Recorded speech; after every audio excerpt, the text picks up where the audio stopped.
This is the inaugural Global Readathon for the Center for Studies on Africa and Its Diaspora, coming to you from Georgia State University in Atlanta. Here is former CNN anchor and White House correspondent, Suzanne Malveaux. Welcome back to the inaugural CSAD Readathon at Georgia State University. I'm Suzanne Malveaux in Atlanta. Thanks for joining us this afternoon. This has really been an amazing program, and we still have more. We are just getting started. We're an hour away from my exclusive interview with an American marriage author, Tayari Jones. She not only is going to hang out with us, she's also going to be reading excerpts from her best-selling novel.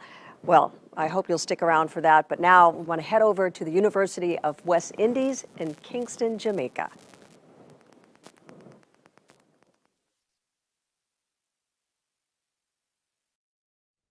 Hi, everybody. Welcome to the Mona campus of the University of the West Indies, Mona. My name is Rachel Mosley Wood, and we're really very pleased to be bringing you this collection of readings hosted by the Department of Literatures and English at the UWI Mona. The UWI is a unique tertiary educational institution. We are an international institution. So here at Mona, we have students coming from around the Caribbean to do undergraduate and graduate degrees. The university at Mona is located on the site of a former, or rather two former sugar plantations. So we have a unique situation where on lands where slaves once toiled, we now have students accessing tertiary education to improve their lives, to improve themselves, and to work towards the continued development of the societies in which we live. And we are very proud to be part of that continuing tradition of transformation and growth and development. We have a great program lined up for you today. You're going to hear a number of voices reading poetry, fiction, and even a piece of literary and cultural criticism. We hope that you enjoy it. Without any further delay, let's begin.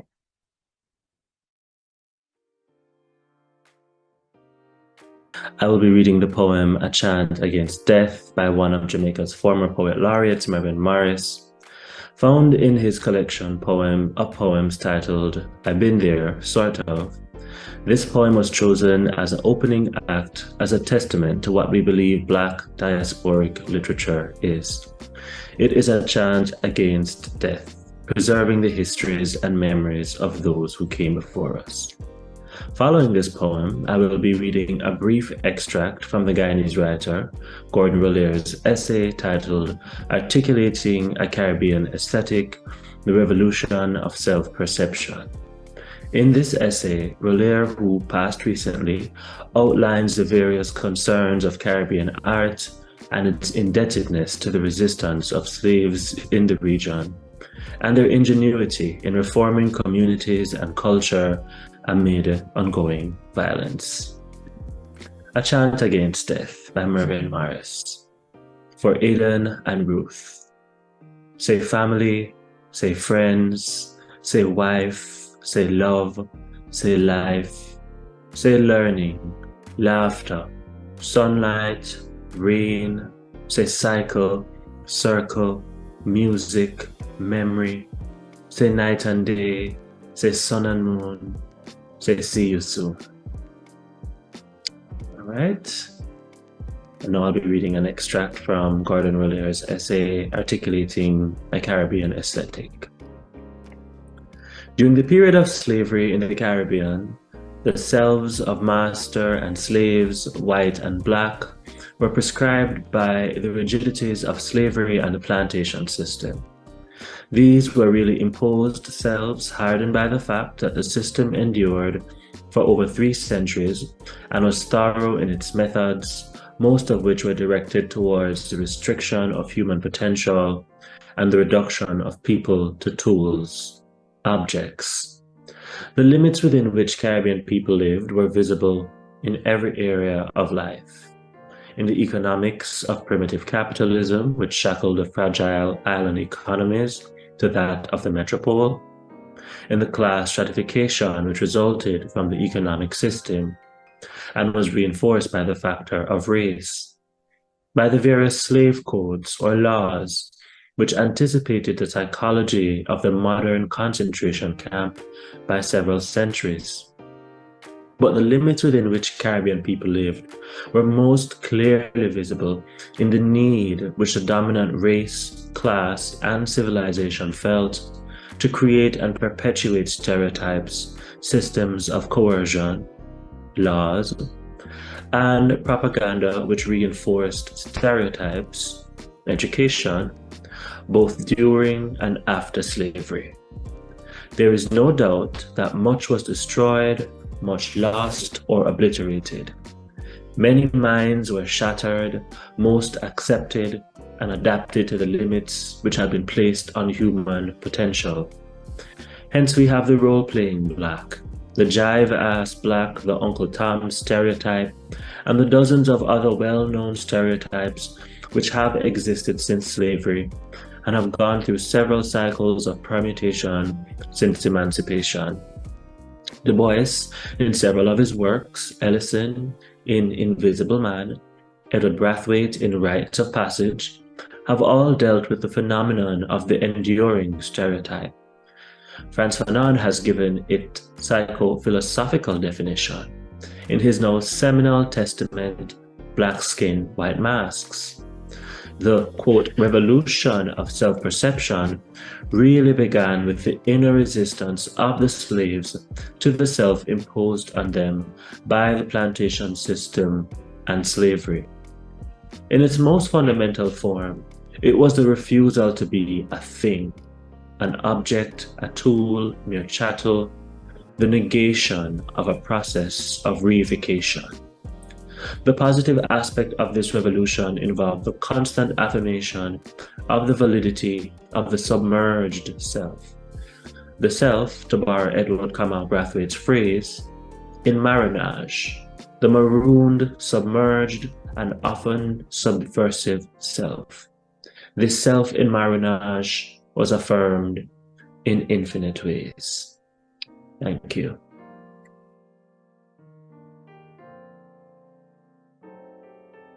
Hello, my name is Tova Allen. I'll be reading 2 original poems and a short story by Jamaican writer Roger Mapes.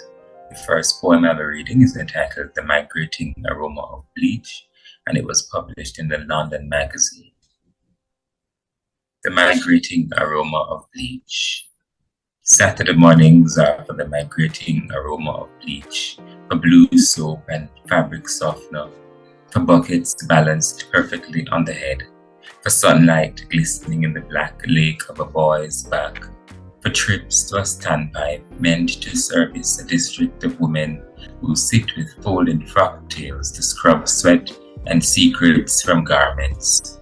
Saturday mornings are for the clothespins and how they open their jaws and bite the collar of shirts secured to clotheslines. Saturday mornings are for bathtubs frolicking in the backyard like children, for the miracle of pans walking in the air. Saturday mornings are for the way the belly of bedspreads bulge when they swallow the breeze. My next poem is entitled The Gods Are Addicts, and it was published in Ink, Sweat and Tears web magazine. The gods are addicts. It's best to be cremated, but the only way to heaven is as smoke. Burials are the devil's idea, to harvest bones, to set them ablaze and raise hell. Volcanic eruptions are his failed attempts to ascend. Kerosene lamps know this. Throw one into a cane field, strike a match and watch it erupt into a flock of fried crows. The gods are addicts and the moon is a crystal ashtray. Craters are where they press the tips of cigarettes. The gods are addicts and the stars aren't shards of a shattered sun. I think of them as cigarettes at invisible lips. And perhaps bushfires are the gods committing arson for a high. And the last piece I'll be sharing was a short story entitled Blackout by Jamaican writer Roger Malveaux. Blackout is set in Jamaica during the time of World War II, and it tells of a black Jamaican man who approaches a white American woman for a cigarette light, and the racial tensions ensue. This is Blackout. The city was in partial blackout. The street lights had not been turned on account of the wartime policy of conserving electricity, and the houses behind their discreet areola hedges were wrapped in an atmosphere of exclusive respectability. A young woman waiting at the bus stop was not in the least nervous, in spite of the wave of panic that had been sweeping the city about bands of hooligans roaming the streets after dark and assaulting unprotected women. She was a sensible young woman to begin with, who realized that one good scream would be sufficient to bring a score of respectable suburban householders running to her assistance. On the other hand, she was an American and fully conscious of the tradition of American young women that they don't scare easily. Even that slinkering blacker shadow that seemed to be slowly materializing out of the darkness at the other side of the street did not concern her. She was only slightly curious now that she observed that the shadow was approaching her. It was a young man dressed in conventional shirt and pants with a pair of canvas shoes on his feet. That's what lent the suggestion of slinkering to his movements, because he went along noiselessly. That and the mere suggestion of a stoop, for he was very tall, and there was a curious look as of a great hunger or unrest about the eyes. But the thing that struck her immediately was the fact that he was black. The other particulars scarcely made an impression at all against that. In her country, it is not every night that a white woman would be likely to be this nonchalantly approached by a black man. There was enough novelty in all this in intrigue. To intrigue her, she seemed to remember that any sort of adventure could happen to you in one of these tropical islands of the Caribbean. "Could you give me a light, lady?" the man said. True, she was smoking, but she had only just lit one from the stub of a cigarette she had thrown away. The fact was she had no matches. Would he believe her, she wondered. "I'm sorry, I haven't got a match." The young man looked into her face, seemed to hesitate an instant, and said, his eyes slightly wrinkled in perplexity, "But you're smoking." There was no argument against that. Still, she was not particular about giving him a light from the cigarette she was smoking. It may be stupid, but there was a suggestion of intimacy about such an act. Simple as it was, that, call it what you may, she just could not accept offhand. There was a moment's hesitation on her part, during which time the man's steady gaze never left her face. There was something of pride and challenge in his look, and curiously mingled with that, something of quiet amusement too. She held out her cigarette towards him between two fingers. "Here," she said, "you can light from that." In the act of bending his head to accept the preferred light, he had perforce to come quite close to her.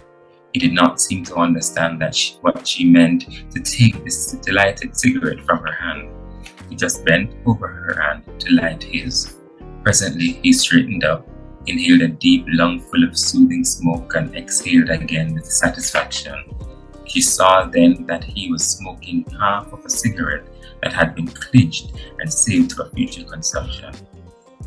Thank you, said the man politely, and was in the act of moving off when he noticed that instead of returning her cigarette to her lips, she had casually, unthinkingly, flicked it away. He observed all these things in the second that it took him to say those two words. It was almost a whole cigarette she had thrown away. He had been smoking it with evident enjoyment a moment before. He stood there looking at her with a sort of cold speculation. In a way, it unnerved her. Not that she was frightened. He seemed quite decent in his own way and harmless, but he made her feel uncomfortable. If he had said something rude, she would have preferred it. It would have been no more than she would have expected of him. But instead, this quiet, contemptuous look, yes, that was it. The thing began to take on definition in her mind. How dare he? The insolence. "Well, what are you waiting for?" she said, because she felt she had to break the tension somehow. "I'm sorry I made you waste a whole cigarette," he said.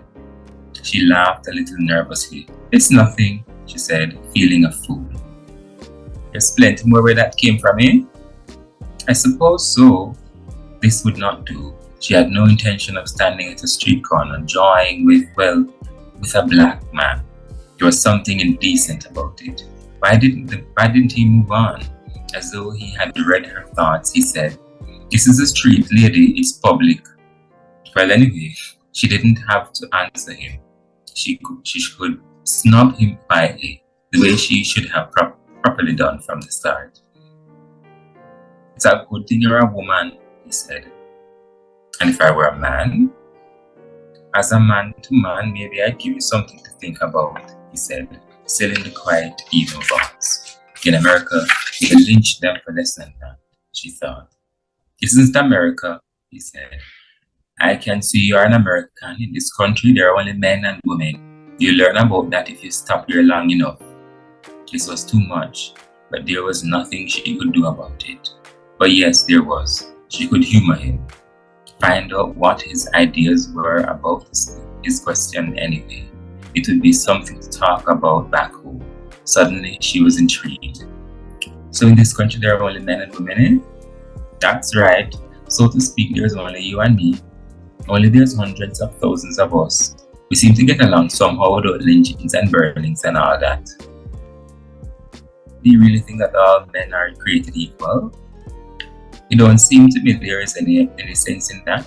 The facts show it ain't so. Look at me and you, for instance. But that isn't to say you are not a woman, same way as I am a man. You see what I mean?" "I can't say I do." "You will do if you stand here long enough." She threw a quick glance in his direction. The man laughed. "I don't mean that what you are thinking," he said. "You're not my type of woman. You don't have anything to fear under that heading." "Oh? You're waiting for the bus, I take it? Well, that's it coming now. Thanks for the light." "Don't mention it," she said, with a nervous sort of giggle. He made no attempt to prolong the bus came. He stood there quietly aloof, as though in the consciousness of a male's strength and pride that was just his. There was something about him that was at once challenging and disturbing. He had shaken her supreme confidence in some important sense. As the bus moved off, she was conscious of his eyes, quiet scrutiny of her, without the interruption of artificial barriers, in the sense of this passionate appraisement as between man and woman, any man, any woman. She fought resolutely against the very natural desire to turn her head and take a last look at him. Perhaps she was thinking about what the people on the bus might think, and perhaps it was just as well that she did not see him bend forward with that swift, hungry movement, retrieving from the gutter the half-smoked cigarette she had thrown away. Thank you.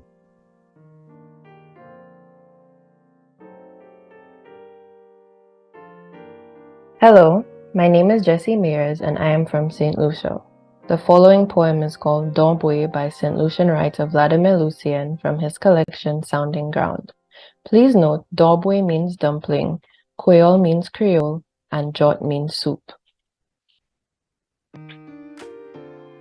I tell a friend of mine the Creole word for dumpling and immediately see my mother's white hands of flour, that old argument of hands needing to claim for themselves a kind of sinking center. And I wish I could show her what I mean by Malveaux. Show her my mother's hands, the unhurried beating of a drum, like licks in slow motion, a measured, thickening pain. I wish I could get her to overstand the non-dumplingness of Malveaux, the way my mother throws it into a pot of jot. Show her those fingers scribbling seasoning into food that hands fight wars over. Malveaux is hard, not like the dumpling my friend knows that yields easy under forks. Malveaux demands immediate teeth, a unique kind of chewing, a meal of labor, something she may or may not understand, an argument perhaps that must be left to hands. Now I will read an original poem entitled Flying Uncle. I had an uncle who used to fly at night. He lived in the shack that was the old kitchen, its decaying board splotched black from the burgeoning spores emanating from his aura. He dragged the putrid scent of malice into my grandmother's house, like the scent of neem and sulfur, stirring the air like a sinister soup. He was the lingering moth eating the light from kitchen bulbs, the cockroach hitchhiking on oblivious backs walking through doors to eat the crumbs of weakness poorly swept away. My uncle used to fly at night, till it changed him, and he started to see mirrored monsters in the people he loved, in the glistening blood in the bowl of his brother's bashed-in skull. He began to search, to grapple for life at the bulbous end of a crack pipe. Through the bars of a cell he watched moths begin to eat his light, and he felt the scratching, crawling of a roach in the cavern of his chest. Thank you.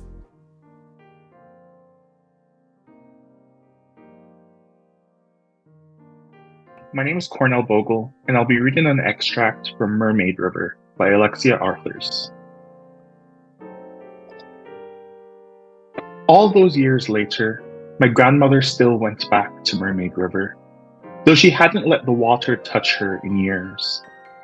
All her life, she only called one place home, and she watched it build up and change so that some parts didn't bear any resemblance. As a little girl walking to and from school, she'd become familiar with the concrete and zinc houses whose backyards dipped into the river. In the afternoons, a woman used to sit on one of the verandas discreetly, breastfeeding a fat baby. Next door lived a couple that seemed to enjoy cursing each other at their gates. A cherry tree leaned out of one of the yards which attracted schoolchildren. When the houses and the inhabitants were gone, the government finally looked about the potholes in the road. My grandmother packed her basket every morning and walked the 20 minutes to the river, where people will remember her, if they remember her, as an old woman selling food from a basket when they got off the bus, or stopped their car to see Mermaid River, maybe to take a photograph by the sign. Perhaps they heard the story given by the tour guide, or read it in the pamphlets, or knew it for themselves. An old-time story about how old-time people used to see a mermaid combing her hair on the bank of the river. The mermaid is said to have jumped back into the water when she realized she was being watched.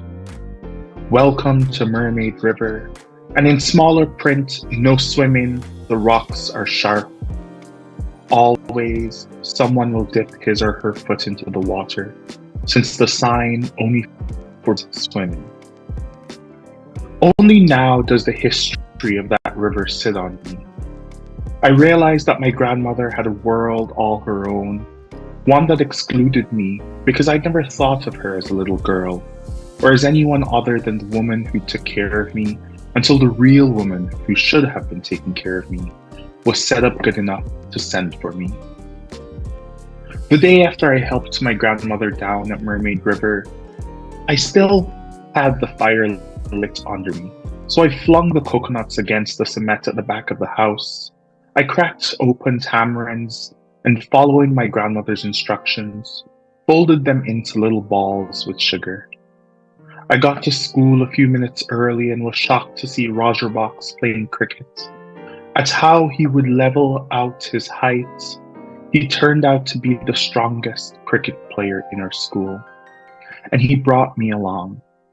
He convinced the other boys to look past my overall mediocrity and my subpar batting skills, and then my mornings and afternoons were filled with cricket. The first days, I felt guilty when I thought of my grandmother, an old woman whom I should have been helping. But guilt often loses its flavor, I found. My grandmother shook her head when I raced out of the house in the mornings. She said she should have known it was too good to be true, but I knew she missed me. The morning I started leaving early again, I left the coconuts on the dining table. I had left them, even though I knew they were laid out for me to crack. I close my eyes on the plain. I see 3 old women under a tree, laughing, the dancing laugh. My mind doesn't recognize who they are, and still I want to tell one of them, I never seen you laugh like that, but once the whole time I knew you. I open my eyes and I can't say whether I was dreaming or remembering, maybe both. My cricket days ended when the school year came to a close because my mother finally sent for me. She had married a man for love. It also solved the problem of getting her papers. Now I am back, finally, for my grandmother's funeral. In the city, the heat feels as if it wants to knock us down. That's what my mother says. She says the heat wants to knock us down. I've been craving the sunshine the whole time I've been away.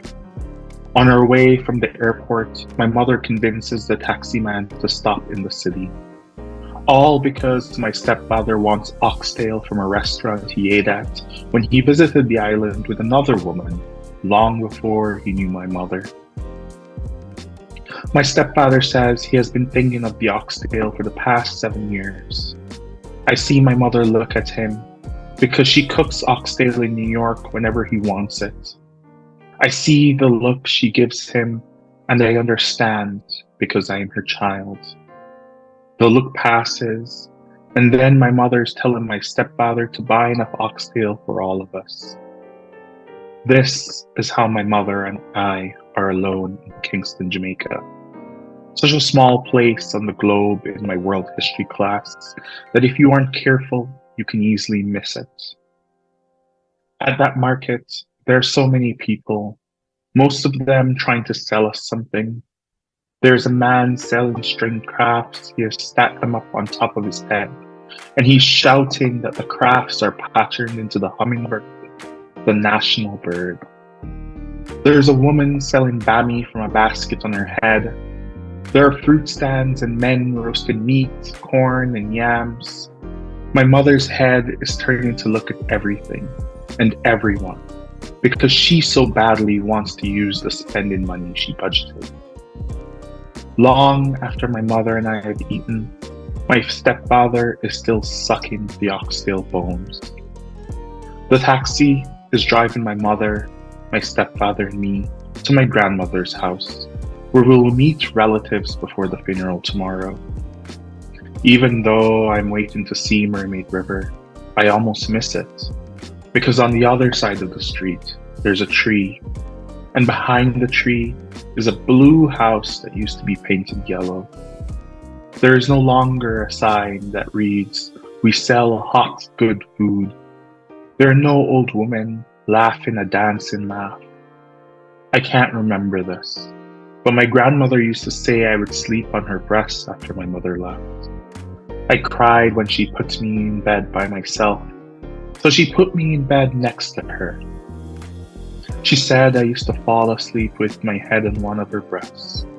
This embarrassed me because it was a story that my grandmother repeated often to her friends, and I realized early that old woman breasts were something I should stay away from. I didn't know what about the story pleased her to retell it. Now I think maybe she was trying to say, listen to how this boy loves me.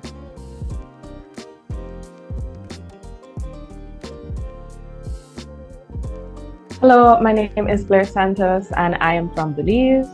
The following poem is called Old Man by Belizean writer Kalila Enriquez from her collection Unfettered. The poem is dedicated to Odinga Lumumba, who was a Ghanaian Belizean activist and political prisoner who spearheaded organized riots in Belize against an unfair treaty called the Heads of Agreement. Please note, Baba means father. Old Man for Baba Odinga Lumumba. I always wish I knew you better. The ignorance of my generation caused sneers at you instead of smiles. Occasionally, when I questioned, someone would tell me, check the old man, and I would wonder what he really knew. Finding out bit by bit, and most of it posthumously, made me bitter for the way you'd been erased from history. Yet, watching you in the yard, back at the zinc fence, and then cloaked in Marcus Garvey on the battlefield, I should have known. The wisdom in your walking stick, and the volts in your voice, the sparks in your speech made me listen.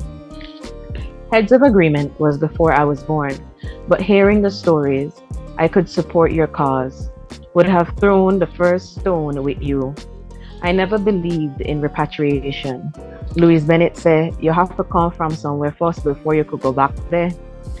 But if I ended up in Africa, would have sweated in the galleons of Ghana with you. The first year I knew you was the last you know me, but your memory will live on in your words, in your deeds, in the victory you fought for. No bend, no curve. An original piece called The Last Soaking. Please note, a soaking is a Mayan calendar that records cycles of days. Castillo is a term used to refer to the main complex of a Mayan pyramid. Recado is a paste used for dye and cooking. Cotobrut is a dessert made from grated coconut. Itzamna and Kukulkan are the Mayan deities that created the first people. Lastly, Chimole is a black soup. The Last Soaking. Ekphrasis for Borway's 4th edition cover.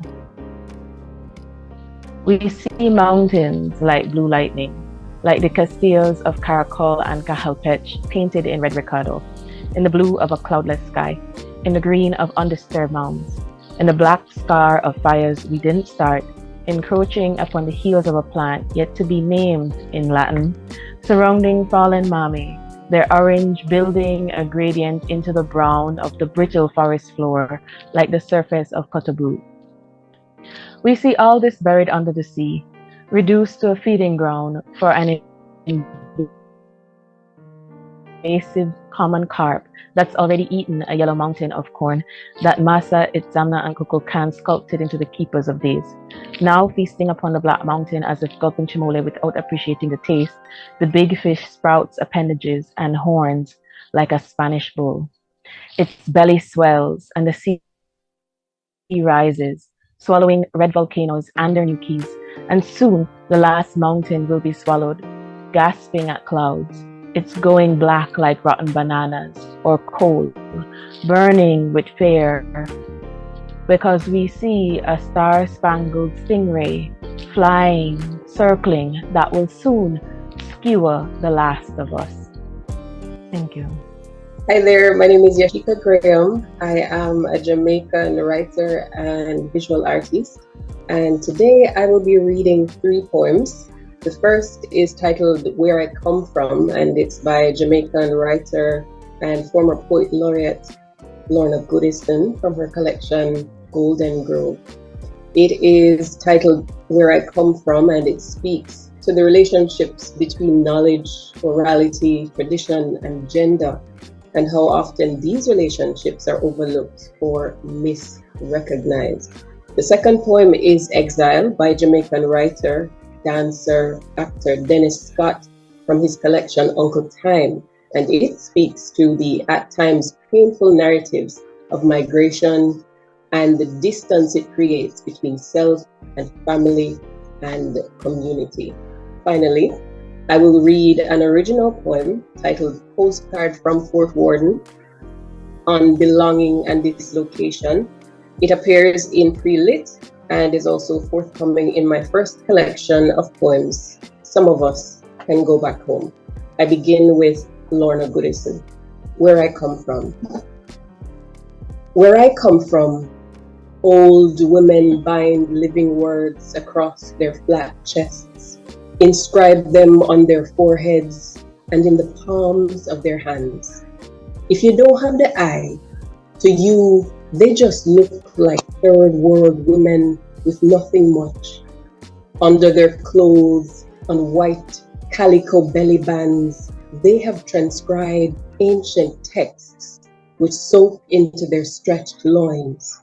And when they seek cures for you, their wicklow fingers braille read medicine words from the base of their bellies. I will now read from Dennis Scott. This is Exile. There is a kind of loss, like coming home, to faces. The doors open indifferently. They whisper, "Who is this?" with dust in his mouth. "Who is this new traveler?"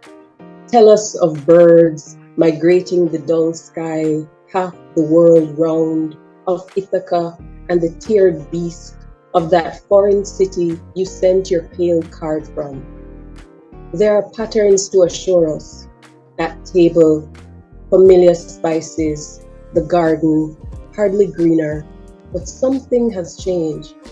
Clothes we left behind, the old affections hang loosely. Suddenly, mouth is dumb, eyes hurt, surprised. It is we who have changed, glad now to have practiced loving before that departure. To travel is to return to strangers.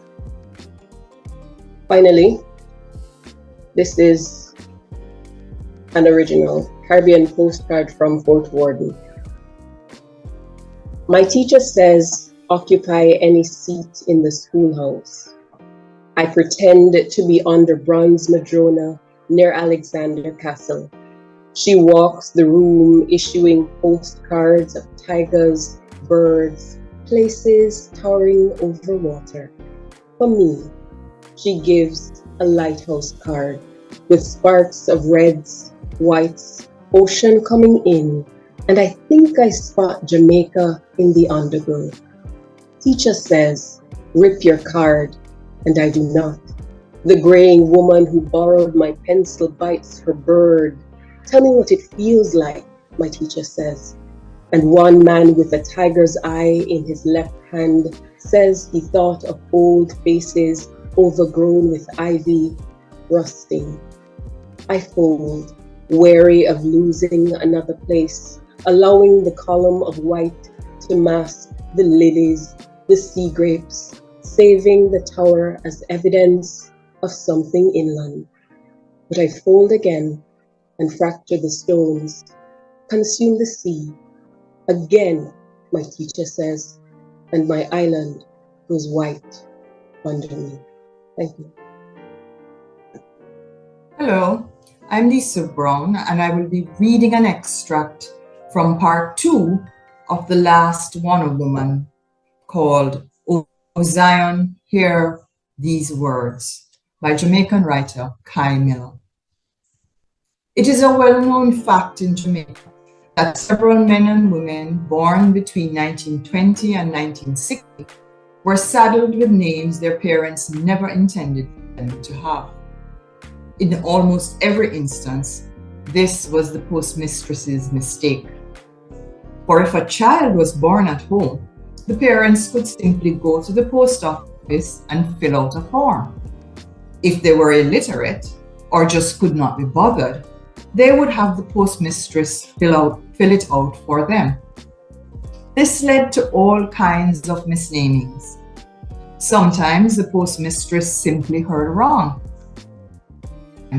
Out of spite or boredom, she decided to spell the name exactly as the parents had pronounced it. There is, for this reason, a whole generation of people in Jamaica who have H's in their names where there should have been no H. Here, Antoinette, Arnold. But the mistake made in the case of Bustamante was not that the postmistress did not hear the right name, but rather that she wrote it down in the wrong place. The mother's name, Pearline Porcius, was entered in the box that clearly said child's name. And because after being registered at the post office, a child might not need to see the birth certificate for years, many people went around not knowing what their actual names were. Adamine only found out hers when she was 30 years old and needed her birth certificate because she was about to come to England. She went to the registrar's office at midday. The sky was full of the sun, and a line of over 300 people was slowly inching toward the counter. Most had stood there for many hours, the sun beating down on them and causing rivers of perspiration to pour from their bodies. When Adamine reached the line, however, someone whispered, "What a woman!" The crowd parted with a murmur and allowed her immediate access to the counter. A supervisor was overheard saying to a young clerk, "You go deal with that one there and deal with her good. I don't want she to call down no flood and storm on this office today." The young man approached Adamine with a slight tremble. "Good morning, mother. I come here for my birth paper. I name Adamine Bustamante." "Yes, mother," the man said, genuflecting, and then disappeared. For the better part of an hour, he searched and searched in vain. When at first he didn't find Adamine Bustamante, he suspected she might have been registered as Hadamine, but he didn't find that name either. He then suspected what was another common mistake, that her first name might have been entered as her surname and her surname as her first. But that too results. Finally, he returned to the counter. "Mother, I can't find the birth paper. Can you give me your date of birth and the parish where you was born?" Adamine gave him the information, and he went off again, emerging at long last with the certificate in his hand. "Mother," said, "I think I find your birth papers, but I have to inform you. Your name is Pearline Portius." The Warner woman would tell you, however, that although man might have registered her name in one book as one thing, God had registered her name as another, and the name he knew her by was Adamine Bustamante.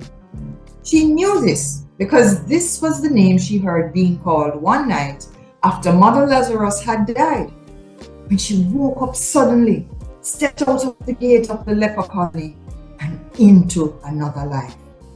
Had climbed the hill and trekked 4¼ miles, arriving at a church that met under the broad sky, and where she started singing a song that actually had no words. The group of 54 revivalists, mainly women, who met every Monday, Tuesday, and Wednesday nights in Warriboka Vale, St. Catherine, under the leadership of Captain Lucas Gillis and Bishopess Cynthia Herbert, and who called themselves Seventh Fire, did not mean to have their meetings in secret. And yet, their meeting place was so far out of the way, across so many fields and stones and trees, it was generally accepted that anyone who managed to make it there safely and in the middle of without a guide or an invitation or a moon to light the way, only have been called and led by the Spirit. So on the night, 15-year-old Adamine walked out of her childhood and stepped from the trees into that clearing and began walking towards this band of revivalists. Not one of them stopped dancing or singing or even looked on her too closely. They simply made room for her to join the circle. Adamine arrived when the service had reached fever pitch, but it had begun hours earlier as the final orange of the evening faded and coconut and breadfruit trees lost their substance, becoming only silhouettes. The band members stepped into the clearing one by one with a long, elegant walk that did not even know it was long and elegant. A song tumbling from their lips into the open space. There is a meeting here tonight. There is a meeting here tonight. Come one and all and gather There is a meeting here tonight. Two brothers carried a bare table to the center of the circle, holding it gently as if it were the Ark of the Covenant. Once it was put down, a sister spread the table with a fold of lace, and everyone placed what they had brought onto it. Oranges, star apples, bread, cakes, cream soda, candles. Then they laid out basins of water. Everyone bowed deeply before the basins, then bowed deeply before each other and said how good and how pleasant it was to gather together in the name of the Lord. This greeting and bowing went on for quite some time until the three junior mothers, women with pencils stuck behind their ears, scissors swinging from ropes tied around their waists, and rulers tucked inside their belts, took up their stations. If you have ever been to Jamaica and seen such a woman, this whole attire may have appeared to be nothing but a curious display of stationery. But then you might not have understood the use of the pencil to down prophecies, the use of the pair of scissors to cut away at bad spirits, and the use of the ruler to measure out the days allotted unto man. Well, that's it for us. That was our presentation for the Global Readathon from the Department of Literatures in English at the University of the West Indies, Mona in Jamaica. I hope that you enjoyed what we brought for you, and I hope that you learned a little bit more about the Caribbean through our readings and the works that we read for you. I want to thank especially the three students in the Department of Literatures in English who worked very hard to put this presentation together. They are Blair Santos, Havy Bailey, and Candice Thompson. Thank you to them. And thank you for joining us for this hour, listening to our readings for the Global Readathon. Bye.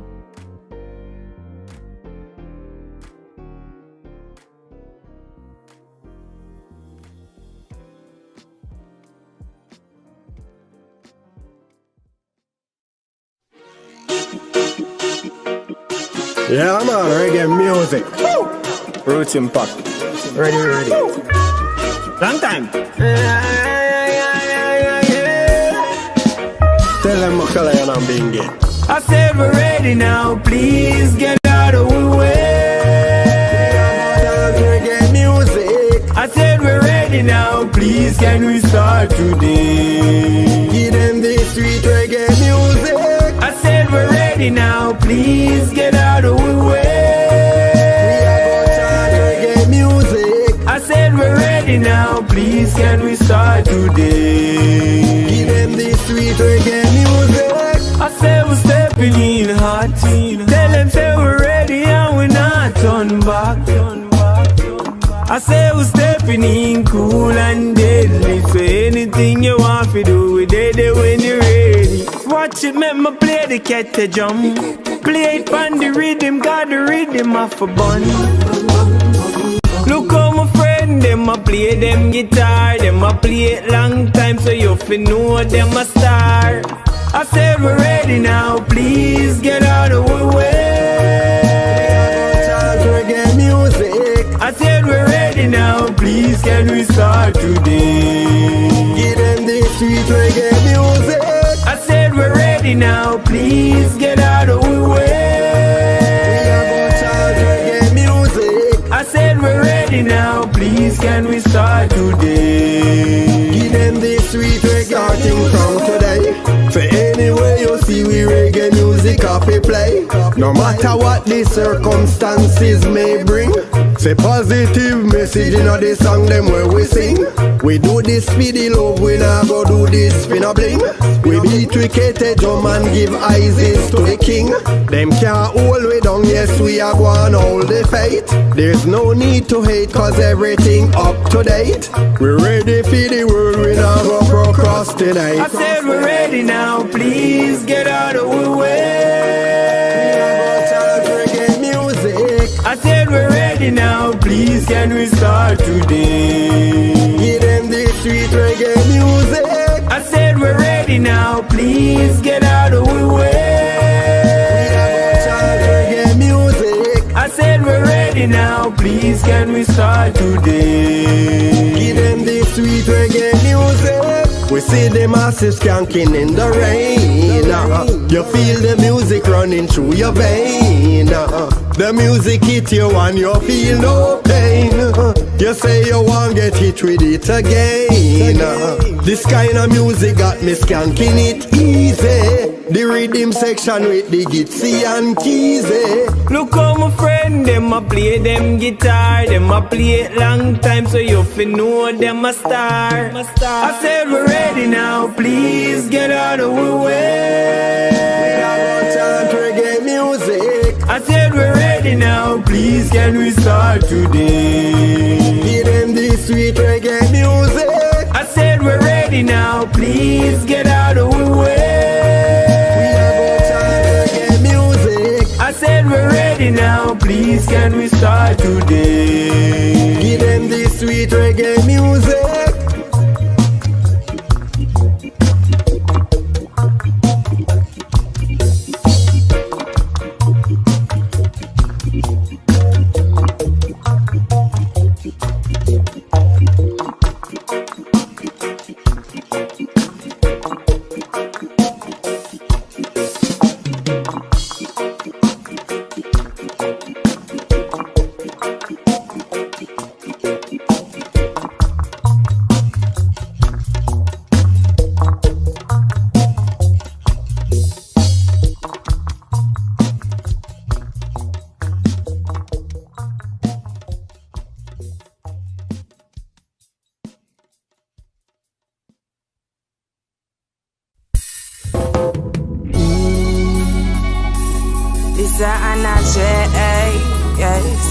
Representing for all the strong black queens. I tell them every day. I judge a data, yeah. I real African, hey. I judge a data, yeah. I real African, hey. Black woman we representing. Finani of the maroons and impress many. So when you see me in a Fiat, sit down in a front seat like Rosa Parks. Culturally I'm a daughter with brown skin that me never get shatter. How we build the nation, we are the mothers of civilization. I judge a data, yeah. I real African, hey. I judge a data,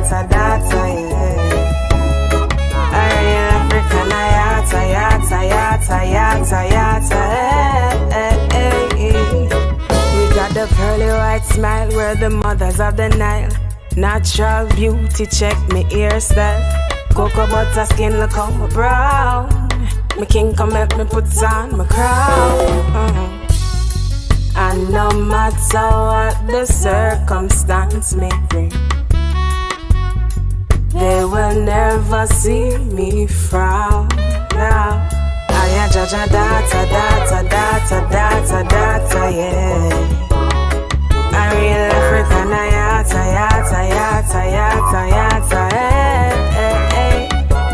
I judge a data, yeah. I real African,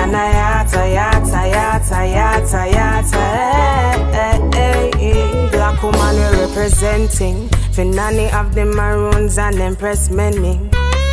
So when you see me in a Fiat, sit down in a front seat like Rosa Parks. Culturally I'm a daughter with brown skin that me never get shatter. How we build the nation, we are the mothers of civilization. I judge a data, yeah.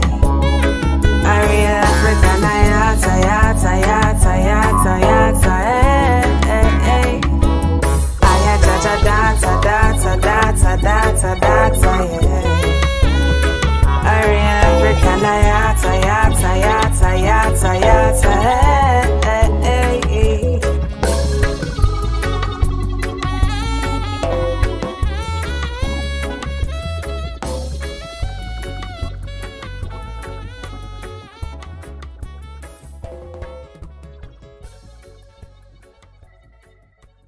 And our thanks to the University of the West Indies in Kingston, Jamaica. It is a beautiful, sunny 84 degrees there kind of day. So possibly could we host next year's readathon in Jamaica? Bring the temperature up a little bit? I'm just saying.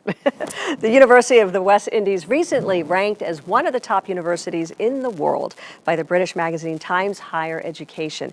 As one of the Caribbean's leading universities, UWI is steeped in history. It is sitting on land that was once the site of a wartime camp. We hope you enjoyed the poetry and the essay reading with a touch of reggae that was infused in there. All right, we're going to go time for a quick break. On the other side, my live interview with the best-selling author, Tayari Jones. And then we're honored to have a reading from the multi-award-winning author, Edwidge Danticat. Bet you can't wait for that.